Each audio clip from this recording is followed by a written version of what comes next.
Welcome back guys, Slybacon here bringing you another Diablo 3 video. In this video we're going to be looking at the gear that I use for my Poison Summoner build. So as you can see on the screen, I'll just run down the list of my current gear. Sitting about 18k damage, about 37k HP, around about 600 to 650 resist all, dodge chance of 23.5%, very important, life regen of 782. So a few things you'll notice here that I don't have any life on hit, it's sitting at 36, it's just left over on one of my bits of gear. I don't have a lot of damage modifiers and I don't have a lot of thorns. In fact, I have no thorns whatsoever. I know what you're going to say, but you're running the passive Fierce Loyalty, which gives your pets all your thorns. Thorns I'm finding is one of those stats that it's either on the gear or it's not. It's not something you should go looking for. If it's there, it's there. If it's not, it's not. It just happens to be on none of my bits of gear. Just want to go through a bit of my thinking with this build. Originally I did play the CC build, which is the pet build, so you stack as much CC as you can.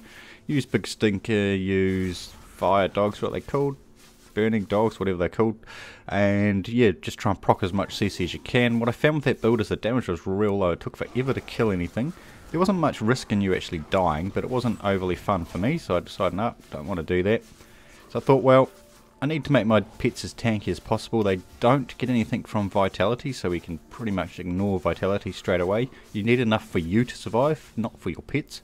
And I find anywhere between 35 and 40 seems to be a nice number where you don't die instantly. And we're not running Spirit Vessel, so we really need that buffer to help us survive more than one hit. But of course the bonus with gearing this way is you're actually quite tanky yourself, so you can take quite a few hits before you die. So we've ruled out Vitality as one of the main things we can focus on. Life per hit doesn't do anything for your pets at all. It does stuff for you, it would keep you alive a bit longer, but it does nothing for your pets, so we ruled that one out as well. So what do we focus on? Again, we go all resist, that's your main stat, that's what you're looking for.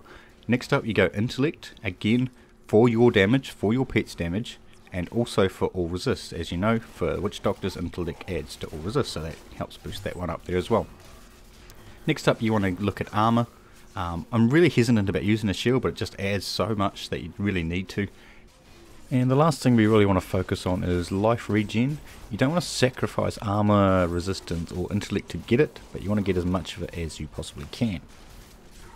So next up you want to look at what I call the secondary stats for the Witch Doctor for this build is your dexterity and your strength. Dexterity of course adds to your dodge chance, so we want to get a bit of that as much as we can. And strength adds to your armor. It's not a lot, so I put dexterity a lot higher than what I put strength, but if I can find strength on an item, I will take it if I can.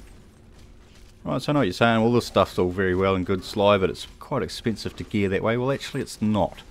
I've spent roughly 6 mil on my gear at the moment, and that's over quite a long period of time. That's probably been over the last 3 or 4 weeks, just slowly grabbing bits here and there, you know, finding those good deals, adding to stuff. And of course I do a lot of Magic Money runs as well, so a lot of the stuff I've actually found myself.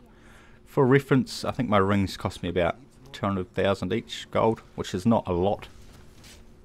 Compare it to if you wanted to buy some life on hit stuff, basically the same stats, you're probably looking a mil plus, maybe even 2 mil for a ring.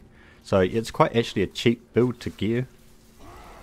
Usually find if you're going to look for stuff on the auction, if you look for intellect, all resist, dexterity, or any third stat that's not vitality, the stuff will actually be rather cheap. As soon as you add vitality as your third search, it ramps the price right up. So take that out, find vitality where you can. As long as you can keep your health above 35k, you should be golden. Guys, that's about it for this video. Hopefully this has answered some of the questions you might have had about the build and how I gear it and all that type of stuff. If you've got any further questions, please leave them in the comments down below. Hope you enjoyed the video, and we will catch you next time.